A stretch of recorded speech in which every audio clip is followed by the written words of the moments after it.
Welcome to the Excel Pod.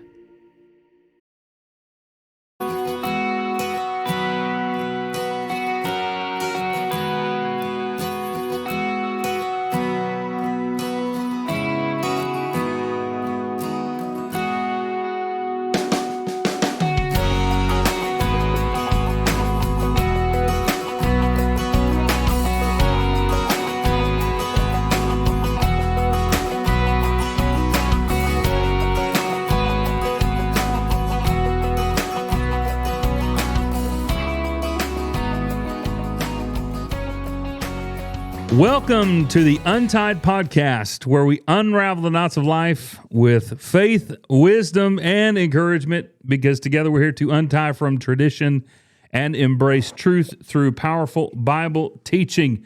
Today is a special show, a special episode, as Corey and I, as promised last week, are coming live from our smokers, and we're gonna be talking about normal things today in Psalm 54.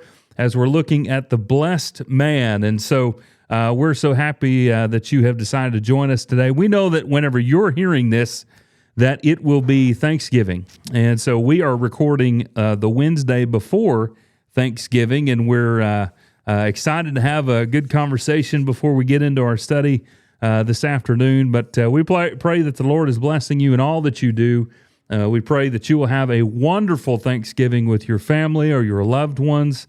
And remember remember to be thankful to God for all that He has given you and blessed you with. And so we're excited to share in this episode with you right before Thanksgiving.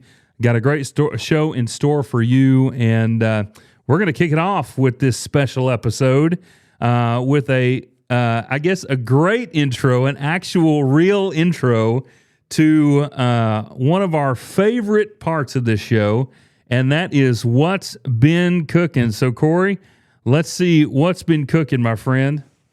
Well, it's not what's been cooking, but what's gonna be cooking. We got some chicken legs. Can you still hear me when I step away like that? I got you. Look at that brand new. Look at that Traeger right there. And woo, son! I made up a little barbecue rub with some paprika and some garlic powder, onion powder, a little Tony Chachere's, and just a touch of brown sugar in there. And we're going to put them on the smoker here. And while I'm doing that, you can talk for a little bit. Yeah. Well, I'm sure you can still hear me, Corey, but last night I actually did some chicken thighs and some chicken legs, or drumsticks, whatever you want to call them, and used some Cosmos seasoning on them, some Dirty Bird, and man, it's really good. I put that seasoning on there and let it sit for about an hour on both of those, and then cooked them up on the smoker here behind me. My Traeger, we're a couple of Traeger guys now. And they turned out really good, and those chicken thighs really turned out pretty good because I put them in a pan and then added some butter to it and let that butter melt down and cook in it for about 15 minutes after they had just about reached temp, and wound up being a really good supper last night. So I'm really a big fan of those drumsticks and chicken thighs. So it's hard to beat that, man. Thighs are really my favorite. Yes. So. You know, we went to Crest. I don't know, you guys, do y'all have Crest over in Tennessee? I think y'all are Publix or just the toothpaste. Just all flavors of that toothpaste. Well, we have Crest grocery stores over here, and they had a pretty good sale on chicken thighs and those drumsticks or chicken legs, and so we got some the other day, and man, it really is hard to beat a chicken thigh. So yes. Those right there, they look like they're going to be good. In that rub is also some salt and black pepper, of course. Some kosher salt, and then here in about, in fact, I need to set my timer. About 30 minutes, it may be in the midst of our talking about or saw them today, but just don't mind me if I have to get up. But I'll flip them in about 30 minutes, and Yep. then after I do that, I'll let them cook another 30 minutes, and then I'll put them in an aluminum pan with some tinfoil over the top of it, and then just let it sit in there and cook in that for another 45 minutes or so, and then I'll open it up and put some barbecue sauce in there and let it cook for another 10 or 15 minutes. But I'll try to, when we get done, if I think about it if I can keep them boys out of it long enough, I'll try to take a picture. And I don't know, it may be too late for you to put it up on the thing when you're editing all this, but Yeah. I'll try to do that anyway so everybody can see it. But Well, if they get done, if we go long enough for them to get done, we not only need a picture, but we need a taste test. We need a rating. Get your boys to rate them 0 to 10. if we go 2 hours, on this podcast, we're going to lose a whole lot of listeners, I'm afraid. So. Oh man, yeah. About 275 is what they're going to be cooking at, and See, I like to, when I'm cooking dark meat. I don't know about you, but 165 they say is the target. But when I'm cooking dark meat chicken, I cook it to about 180 or maybe even 190, because you're not going to dry it out like you will the white meat. So if I'm just doing the thighs or legs, I'll get it a little hotter, and that way, like I said, it won't dry it out, but it'll make it a little bit more not so chewy, the meat, I think. Right. So, but anyway. Yeah.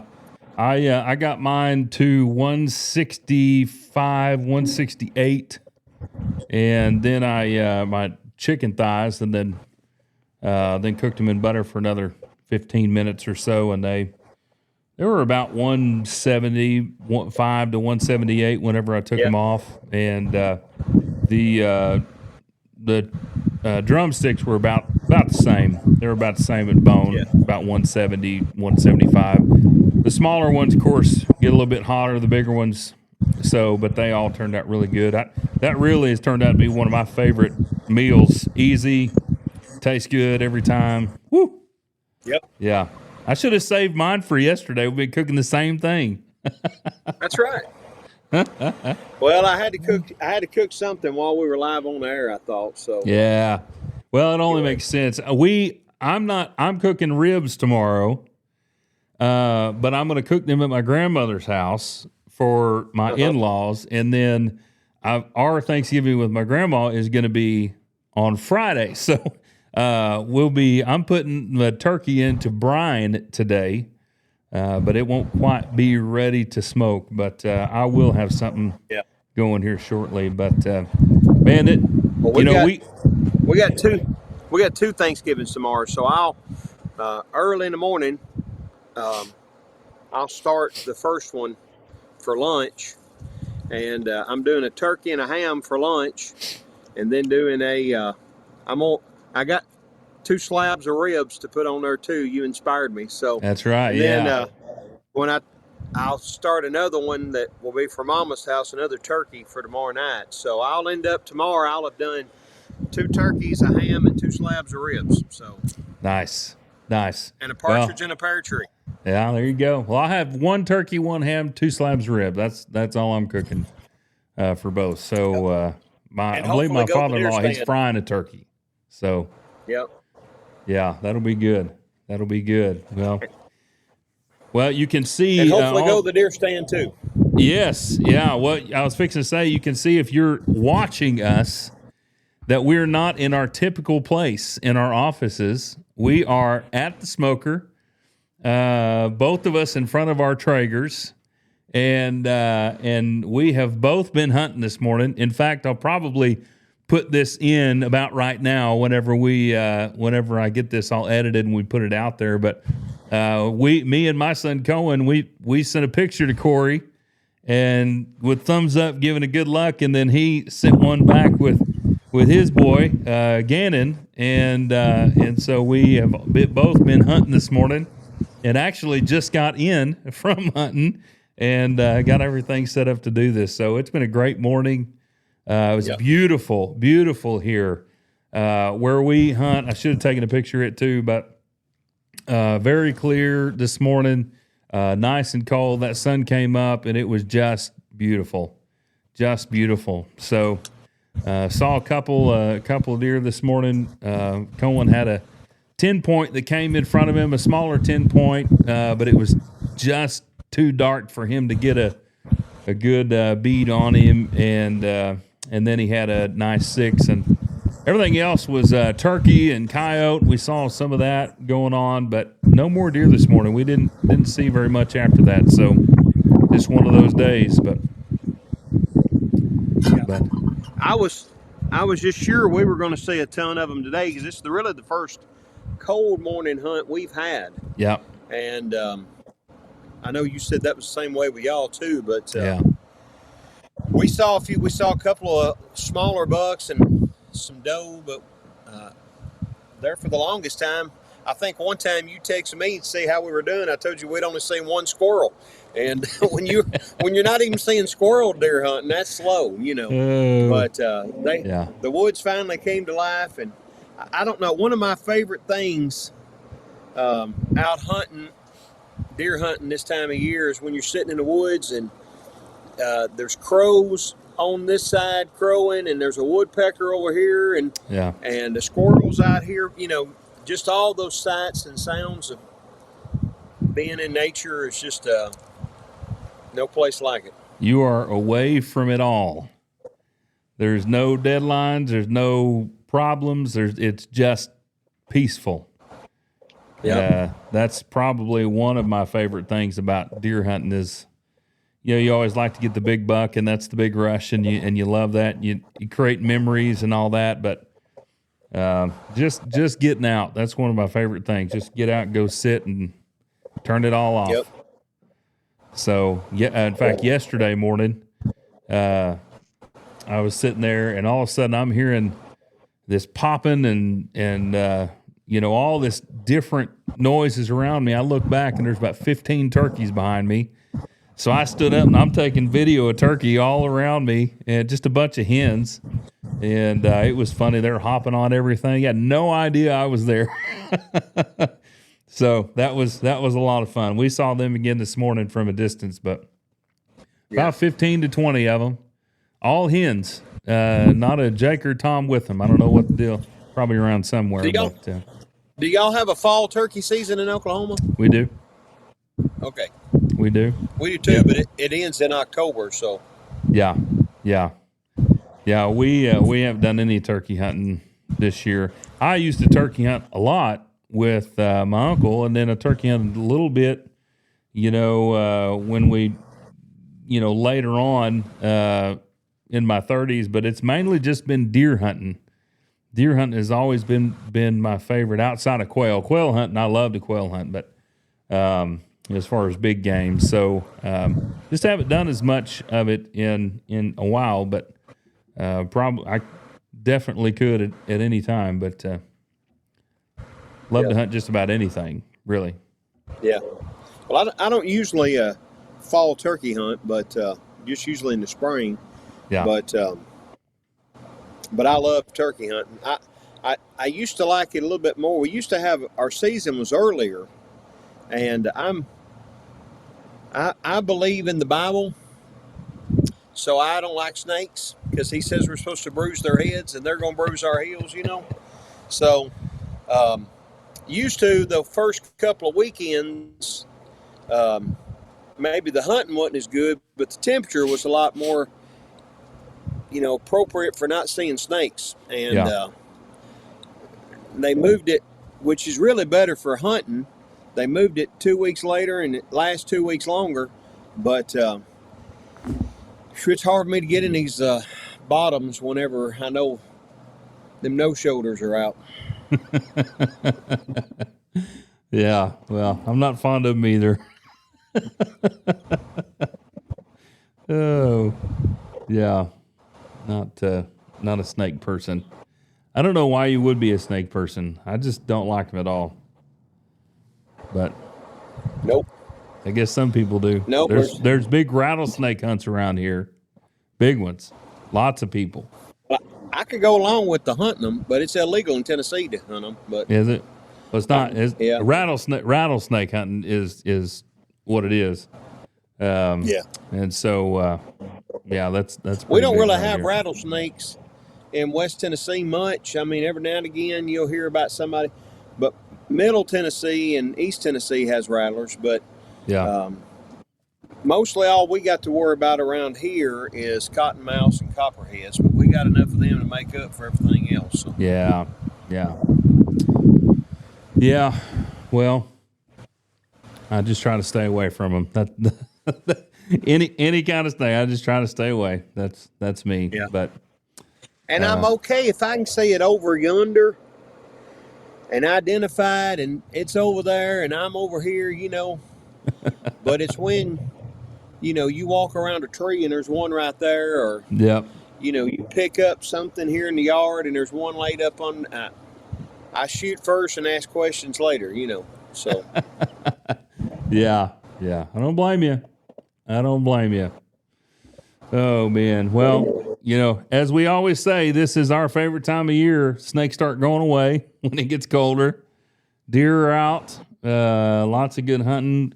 Good football going on. There's lots of football. And now it is definitely smoking season, and doesn't get much better than this, where you and I can sit out here like this and do this and talk some Bible, and just really, really, really awesome. Yeah, and it may be, I don't know, but we'll see what the feedback is or the ratings or whatever, however you measure all this, but it might have to become a more regular thing. Yeah. Yeah. That would be very cool. For the sake of the kingdom, I had to spend more time outdoors in front of my smoker, I guess I could do it, Well, it's officially untying from everything at that point. Untying from the office, and we both got our hunting sweatshirts on, and got our hunting caps on, and I was able to get harvest a doe yesterday, and donated her, and glad that I could do that. And so I've still got a little remnants of her on my boots here, and so it's been a good week. And tonight, I was actually planning on going hunting tonight, but our nephew has Oklahoma City Thunder tickets. So my Ryder, our third son, and I are going to go to the Thunder game tonight against the Timberwolves. So that'll be a lot of fun, and spend some time together doing that. So very, very cool. Yep. So, we've been watching the men's basketball team has been having a ball out in Las Vegas the last couple of nights. Upset Houston last night, and get to play Kansas tonight. But they're looking sharp, and we play Vanderbilt on Saturday, and I know Oklahoma's rolling since y'all beat us, and looks like y'all are headed for the playoffs, and so as long as we win Saturday, maybe we'll end up in the Citrus Bowl. That's about the best we can do this year, but as long as we beat Vanderbilt, that'll be okay. After winning in a swamp last Saturday, it's almost as good as winning the national championship, So, yeah. Ron DeSantis, the governor of Florida, put on there, "This is rock bottom for the Gators," and I thought, man, I've never really liked to agree with politicians too much, but that's one statement I could get behind, and I'm kind of liking it. So, anyway. Man, yeah. Well, and I saw this morning, I don't know if you've seen it or not, but Arkansas hired former Tennessee offensive coordinator Matt Golish. I didn't see that. He's been coaching down at USF, and so he'll be bringing the Heupel offense now to Arkansas. So Arkansas makes that hire. Oklahoma State just hired the head coach of North Texas. I saw that. Which they're doing pretty good. And of course, James Franklin is now the Virginia Tech head coach. And I think that's a great hire for them. So there's going to be a lot of movement. Of course, Lane Kiffin is in the running for everything. And Lane Kiffin is like watching Lane Kiffin is like watching an episode of The Bachelor right now. Oh man, I saw a He's deal. being suited by everybody. I saw a deal last night. I can't remember exactly how it said it, but it said this just in: Lane Kiffin leaving Ole Miss, heading to United Kingdom, is in the running to be the next king of England. I saw that. Oh man! So you talk about a guy who is, if he is not planning to leave Ole Miss, he's the most popular coach in America right now. So all kinds of cool memes coming from that. But I guess Saturday we'll find that out. Yeah, what's going on with him? Yeah. So should be pretty interesting. See who he gives his rose to. Yeah, well, I tend to think it's going to be LSU. They're offering him a lot of money. But, if for me, obviously not in his situation, but Ole Miss, there's no expectation. You just do what you need to do. They're giving you money. And LSU, there is a lot of expectation. But that's right. That's a big stage. So, we'll see what happens. But Oklahoma's got to beat LSU this weekend. That will seal the deal for our playoff spot. Looks like we'll be playing Notre Dame, and what a great draw! I couldn't ask for a better team to beat in the first round of the playoffs as Notre Dame. Amen. But then we'll have to play Ohio State, so that'll be a true test. That'll be a true test of if they're actually that good or not. And will also be a test to see if our defense is actually that good or not. And, their defense is pretty good. So hopefully our offense will be able to do something. But got a couple of teams to get through before we get there. So that's also assuming that Ohio State beats Michigan, which they hadn't done in the last 5 years. That's right. That's true. That is very true. So if they were to lose, then we might play Indiana. I would actually like to play Indiana.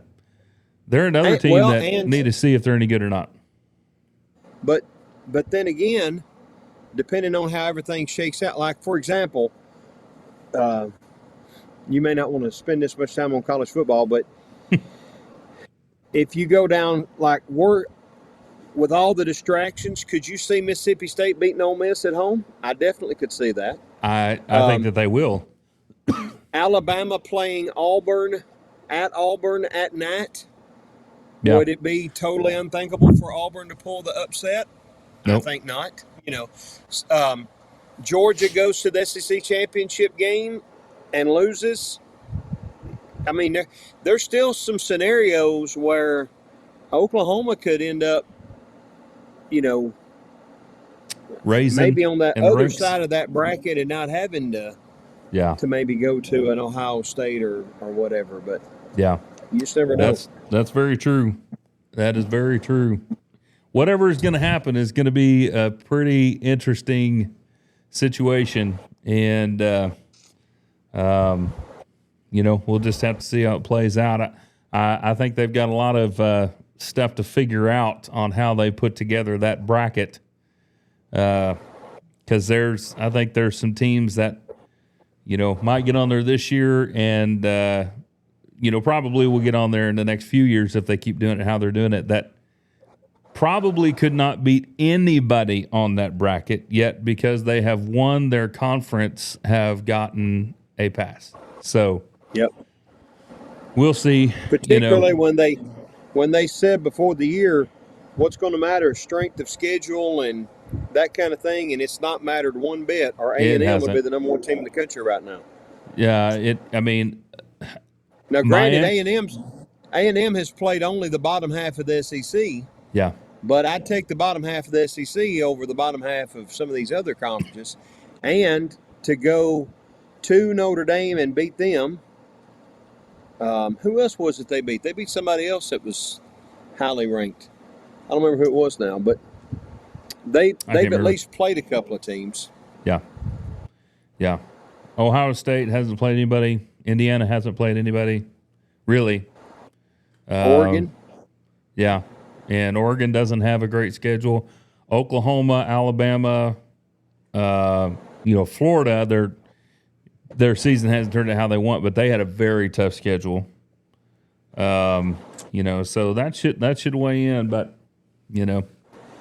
it will grow and hopefully adjust over time. And I heard somebody saying we need to go back to the BCS ranking style, because this is actually built for the BCS ranking style is actually built for what we're doing now. It wasn't built for what we were doing then. So some are making that because it takes all of the personal stuff out of it. Otherwise, I don't know if Notre Dame would be where they are. So, nope. Because they played 2 tough games all year long, and they lost both of them. Yeah. Yep. So, who knows? And I know I'm biased, and you can accuse me of being biased because I'll tell you that I am, but I don't know that there's a better 3-loss team in the country than Tennessee. Took Georgia to overtime. What was our game? 4 points or whatever it was. Yeah, Alabama, it's basically 2 plays in Alabama that was the difference. I mean, we didn't win those games, granted, but we're just a few. But if we played in the Big Ten, we're probably 11-1 right now. Yeah. So those games, any of those games could go either way. So that's just good SEC football is what those games were. So yeah, going to be a lot of fun watching all that stuff and seeing how it all lines up, and of course seeing how deer season lines up. We got a lot of stuff to look forward to, Corey. A lot of food to look forward to, some more hunting to look forward to, some more football to look forward to. Lord is good, and He has blessed us with the fall. That's right. That's right. Well, today we are in Psalm 54, and that's where we're going to spend our time today. Corey and I could probably go on for the next hour and a half, and to a point where he probably could taste test those wings or those legs he's got on his Traeger grill there, but we probably need to move on. And so that's what we're going to do. Move to Psalm 54, and looking forward to this study. And of course, since we're out of the office, if you're watching us, we're not going to be able to have the text on the screen, so you can follow along with your Bibles and or tablet or whatever way that you like to do that. And of course, you can also mark 1 Samuel chapter 23. It's just our connection point here, and this is a lament psalm. It's also a trust psalm, and some really good stuff. Again, we're going to see a lot of some of the same things that we have seen in the other psalms that we have looked at as we've considered David, who is the blessed man. And of course, we get that phrase from the very first part of the Psalms. In Psalm 1, blessed is the man. And we really feel that David is a blessed man, not because of his position, but because of his faith and his heart and his perspective of spirituality. That's what really brings the blessings upon him, because of his vertical direction of faith, if you will, because he's always looking to God in all of his life, even in times where he's messed up. And as we've looked at that before over the last couple of weeks, he directly, turns back to the Lord. So let's get into this, Corey. You want to introduce Psalm 54 for us? Yeah, Psalm 54 is another psalm, obviously by David. In fact, it's in the middle of this section 52 to 55 that are all psalms written by David. He's again praying for deliverance from Saul being pursued by him, but In this particular psalm, the title tells you that it was when the Ziphites went and told Saul, "Is not David among us?" Well, David had rescued an Israelite border town from the Philistines, but Saul still considers him a traitor, even though he's not, of course. And but the Ziphites were from David's own tribe of Judah, and he was being hotly pursued by Saul, who was trying to take his life. You're doing good deeds. You are among your own people, so to speak. All right, we are back. We had a little bit of internet issue. This is probably one reason why we don't do this more. We'll be maybe a little bit more ready next year, but we're going to try this again. So we're going to pick back up where we left off, which is Corey was talking about the introduction of Psalm 54 in 1 Samuel 23. So Corey, go ahead and pick it back up and keep on introducing here. Okay. Well, I may repeat myself. I'm not sure when you lost me, but David's running from Saul. He's with the Ziphites. They're part of his tribe of Judah. Yep. You're amongst your own people, and yet it seems like everybody's turned against you. And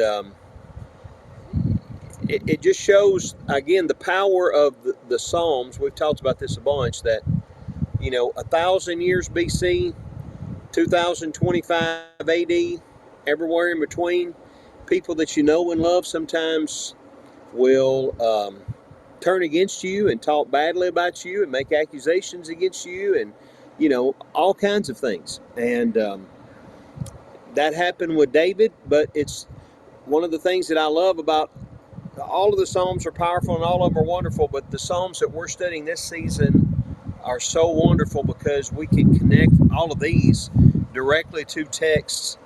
And I can go to 1 Samuel and I can read what happened there. Yeah. But then I can turn to Psalm 54 and see what David was thinking, what he was feeling, what he was going through. And it's just we keep saying it over and over this season, but it's just amazing to see this man of God that no matter what he's going through, how that it drives him towards the Lord and his relationship with him. And such a powerful lesson for us when we feel like the world has turned against us. There's always God that we can turn to, and we can be like David, even in times of lament and sorrow, fear and confusion, we can be confident and trust that God hears us and loves us and protects us and will take care of us, and that everything will be okay as long as our relationship with him is right. Yeah.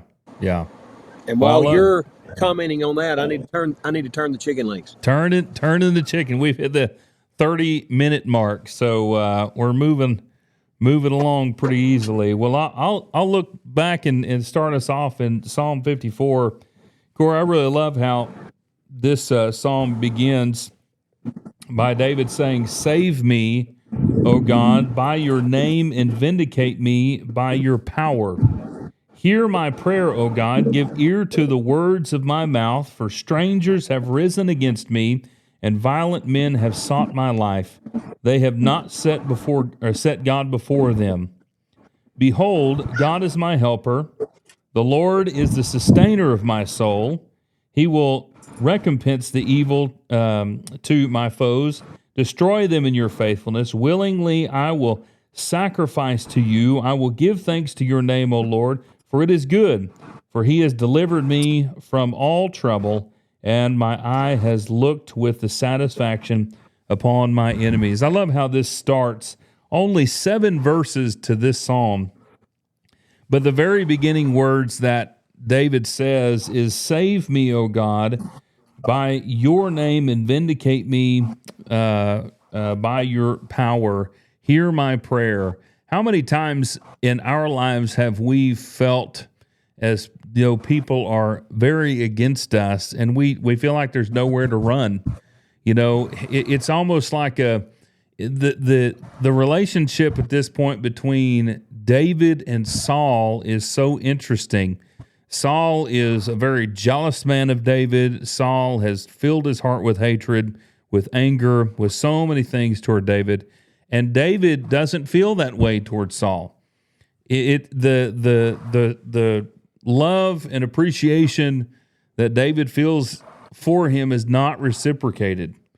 And there's got to be a great time of confusion, continuously for him. Why is it that he feels this way about me? Why in the world is he so concentrated on what he's doing? It shouldn't be this way.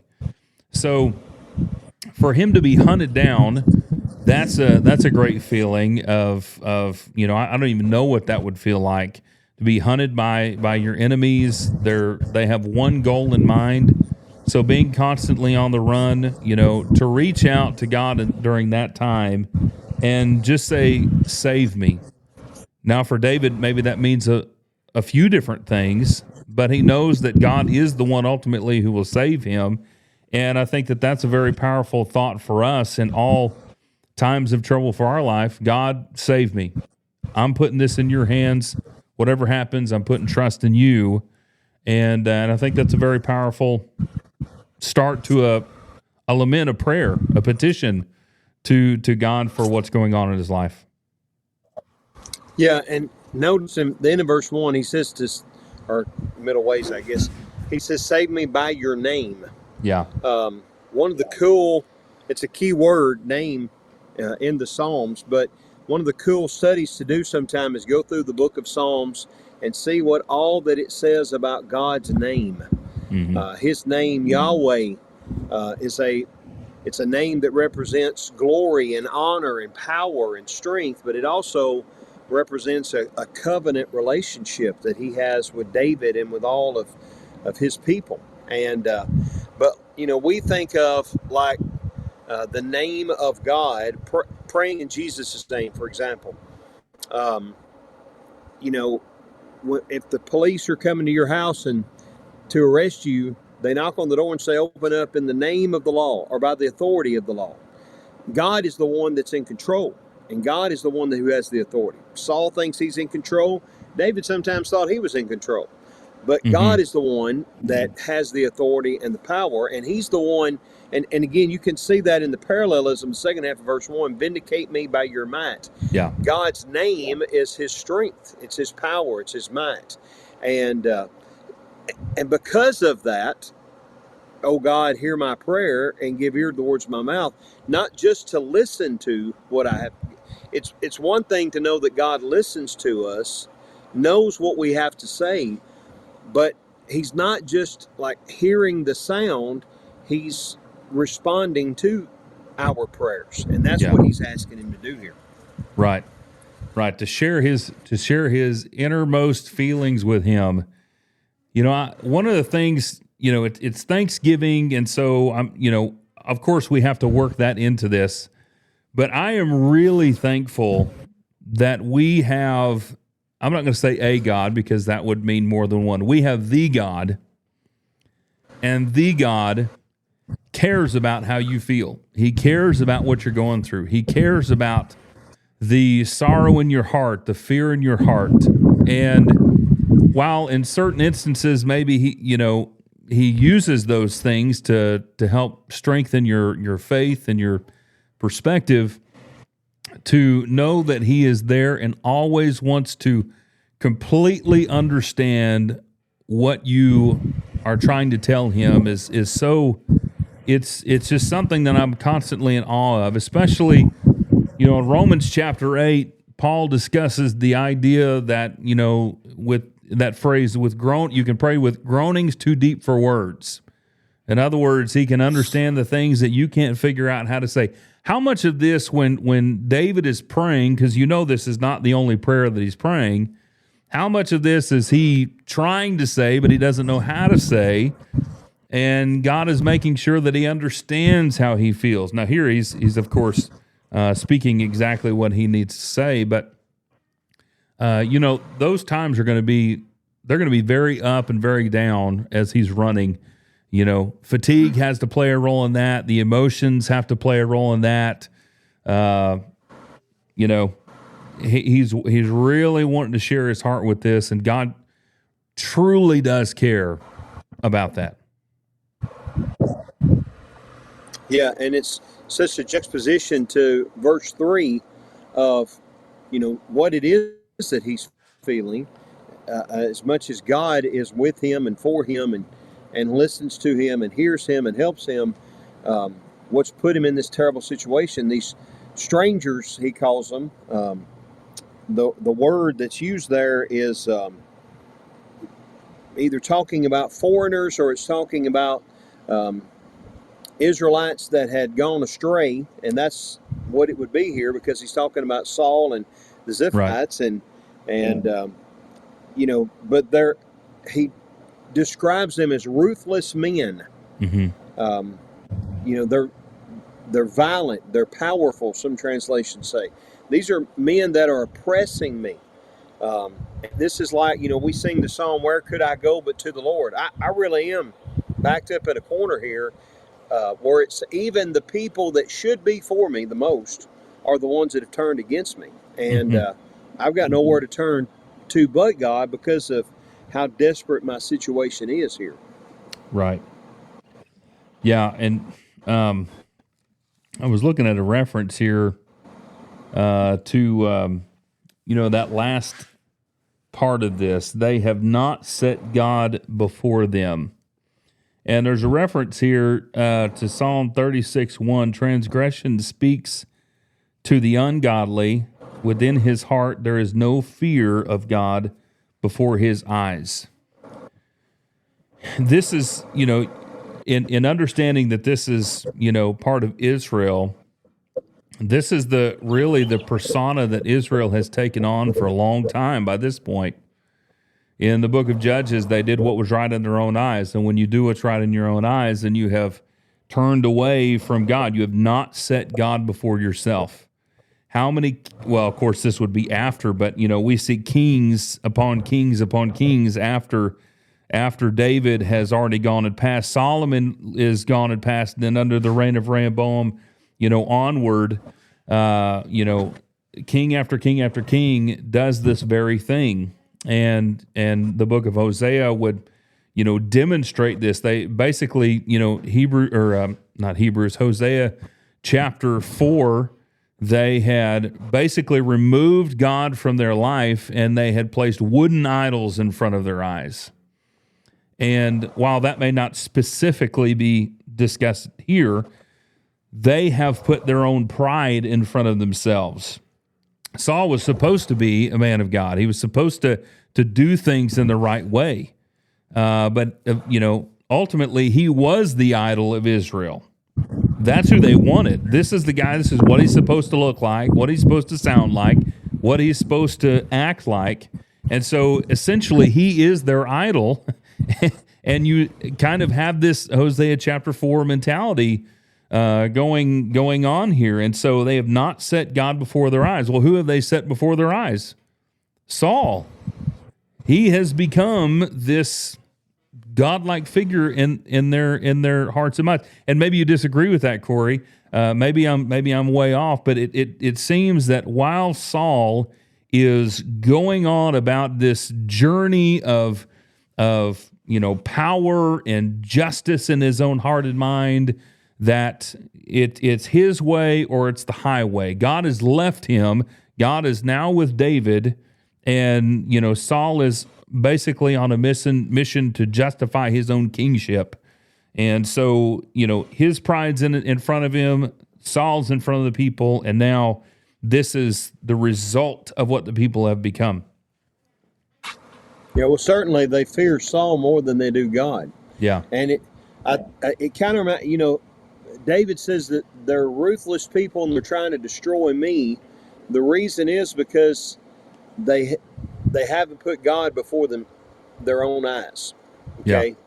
It makes me think of like in John 15, whenever Jesus says the reason that they're going to hate you is because they hate me. Mm-hmm.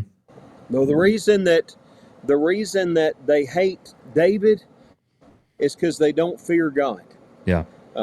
And if they feared God, why was it that David twice had the opportunity to kill Saul but would not? He's the anointed of the Lord. Yeah. His men are saying, "Hey, now's your chance," but my responsibility, my duty to the Lord is greater than anything that I want. That was David's mentality. It's not the mentality of Saul, and it's not the mentality of all these people that are turning against David and supporting Saul either. Yeah. Yeah. Now, I didn't do this very well. It was either last episode or the episode before, but I'm doing it now better than I did before. And there that word is, the pause. And of course, it doesn't say the pause. It says Salah or Selah, however you want to say that. But this is a pause. This is like a statement, right? They have not set God before them. Pause. Now, check that out and think about it. This is the type of people that David is messing with. This is the type of people that David is running from. And if we connect that to our own life, there's going to be a lot of people that we're running from in some way if we're not careful. We're running from them spiritually. We're running from them emotionally. Maybe we're running from them physically. I don't know. But with God, he gives us the courage to stand strong. And so there's a reason that David is hiding. There's a reason David is running. Like you had mentioned, there was 2 different times he could have probably ended this whole thing and gone ahead and stepped into this role. But he was trying to do things God's way while Saul was trying to do things his way. And so now he says in verse 4, behold, he says, God is my helper. So, and I think it's what you pointed out with the pause there is so important, because you read verses 1, 2, and 3, and then you're stopping and like, oh no, what's the answer? There's ruthless men after him. They have no concern about God. What's David going to do? Yeah. And it's almost like the old Batman show, what's going to happen to our dynamic duo?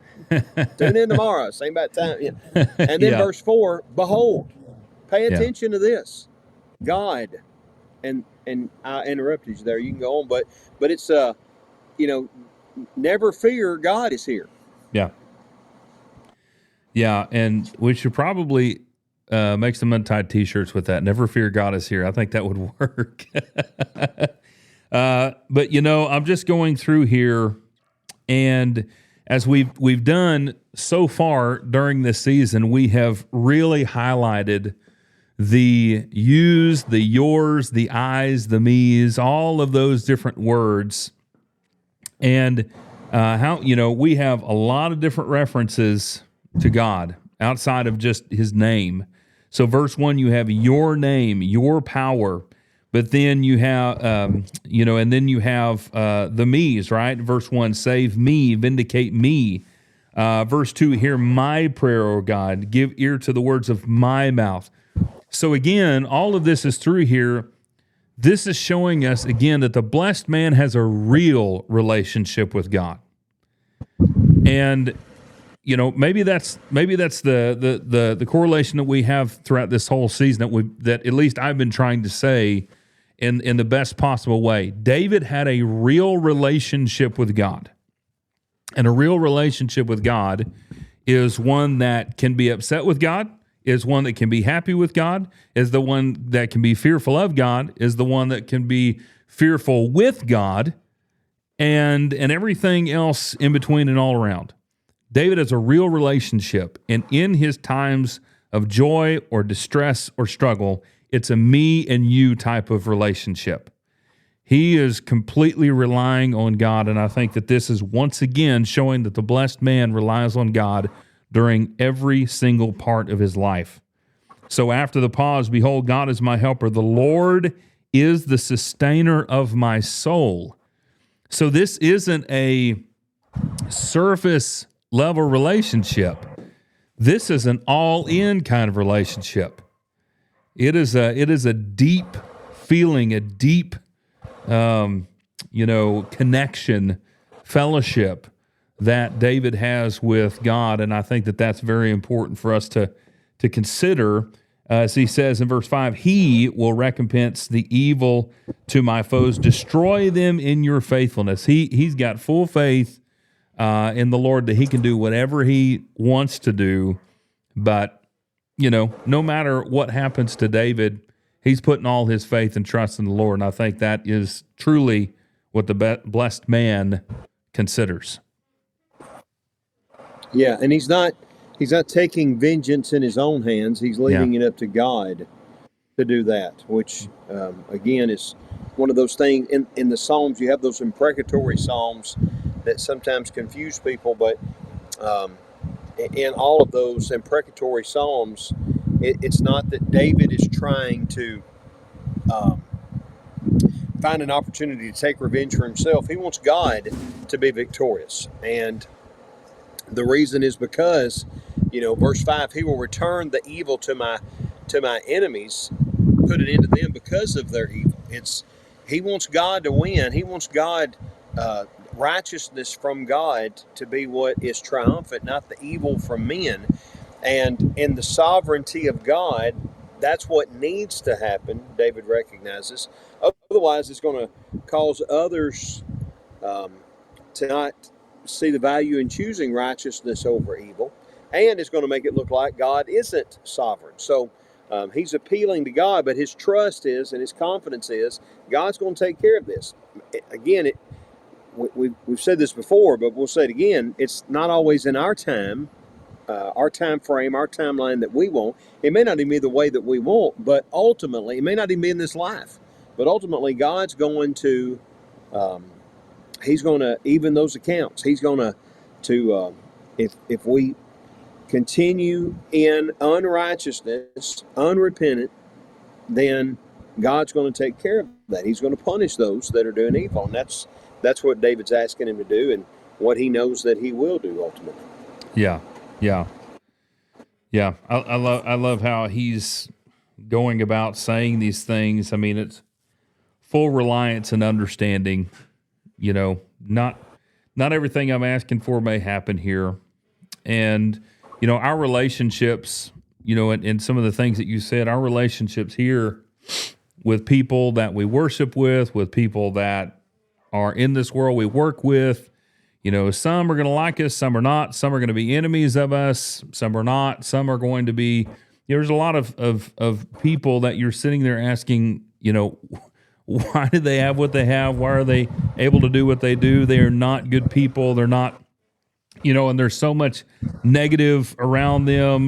There's so many, it's just not a good situation. Why in the world do they have so much? Why are they seem to be so blessed? Well, here's the reality, is that we're looking at two men that have very different situations here. And so there is two different perspectives that need to be considered when we're considering what actually being blessed is. Saul has all the money. Saul has all the power. Saul has all the army. Saul has everything. From a physical standpoint, some people will look at him and say, that guy's blessed. David is hiding in caves. He's running. He's probably got not much but the clothes on his back. We would say that guy is not blessed. But the reality is that true blessings, at the core of what that means, true blessings are not found in the physical situation of a person. They are found within the spiritual situation of a person. David will always be blessed, even in his worst times, not because of what he has physically, but because of what he has spiritually. And his perspective on life, his perspective on his situation is correct, while Saul's is not. And so I think in a lot of ways, we really have to, as people, untie from the idea that what we have from a physical standpoint is a blessing. No, it can be. I'm not saying that it's not. But true blessings are found in the spiritual sense, because that helps us to have understanding and the right perspective of life in general. It helps us to think of the good things and the bad times It helps us to be considerate of the bad things and the bad times. It helps us to be empathetic to people who are going through that stuff. You know, it's the perspective is a reality whenever you're considering those things. So, you know, David really is the blessed man in this situation, even though he's the one who is having the harder time. Yeah, it's all about that relationship with God that David has. That's what that really is. The idea is being approved of God, and he is, not because of what he has, but because of the relation. Well, it is because the relationship that he has with him is what really matters. And you see that these last two verses, the way that he closes it down. Right. Willingly I will sacrifice to you. I will give thanks to your name, O Lord, for it is good. For he has delivered me from all trouble, and my eye has looked with satisfaction upon my enemies. So, you know, his enemies haven't disappeared, but he's giving thanks. He's sacrificing. He's realizing God delivers him from trouble, but the enemies are still there. So again, this is the perspective of what the blessed man, how he lives, which I think is a big thing that we really ought to consider. Yeah. He's going to give thanks to his name. Well, if you remember back up here earlier, it was his name that he was appealing to, verse 1, to save him by. So, you know, I'm asking you to save me by your power, by your authority, by the very essence of who you are. I'm going to give thanks to the very essence of who you are, because of who you are. You are Lord. That's the word that he uses there, O Lord, is Yahweh. For it is good. His name is good. His name is good because he is good. And, you know, that confidence that he has in him is not misplaced, because he knows God keeps his promises, that God is serious about his relationship with David, and he expects David, of course, serious about his relationship with him. But he realizes that it's a two-way street. From all the way back at Sinai, you'll be my God. If you'll be my people, rather, I'll be your God. Yeah. They agreed to it. So it's a bilateral covenant that he's made with them. And so David knows, the question is not on whether God will keep his end of the bargain. It's whether I'm going to keep mine. That's what I'm striving to do. And so I know that he will. So knowing that he will, I'm going to give this free will sacrifice to you. I'm going to give thanks to your name. And the reason why is because, as you said, it's written in such a way, verse 7, he has delivered me. It's either that he's writing this after the fact, or, like I would assume, that he's just writing this and praying this in the confidence that he knows what's going to happen. When I look at my enemies, I don't have to look at them in fear. I can look at them in triumph, because I know that God is on my side. Yeah. And what's really cool is seemingly it seems how this psalm is put together, how he begins it and ends it. Save me, O God, by your name, and vindicate me by your power. That's verse 1. And then in verse 7, for he has delivered me from all trouble, and my eyes have looked with satisfaction upon my enemies. So, you know, verse 1 and 7 seem to go together. And then you have verse 2, hear my prayer, O God, give ear to the words of my mouth. And verse 6, willingly I will sacrifice to you, I will give thanks to your name, O Lord, for it is good. So we have kind of two prayer type of verses that are going there. Hear my prayer, and I will willingly give thanks to you. And then you have 3 and 5, for strangers have risen up against me, and violent men have sought my life. They have not set God before them. And then in verse 5, he will recompense the evil to my foes, destroy them in your faithfulness. So it seems that verse 4 really is the point. Behold, God is my helper. The Lord is the sustainer of my soul.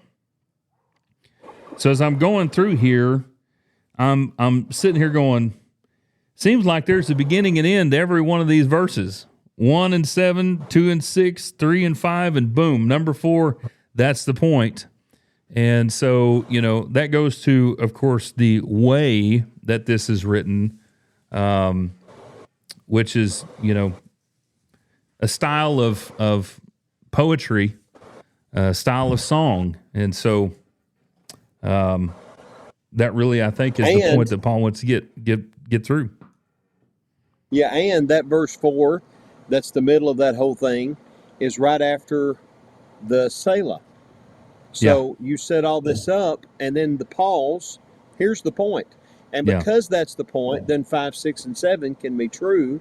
That's the answer, the paired answer to each of those first 3 verses. Yeah. Yeah. Really, really an amazing psalm.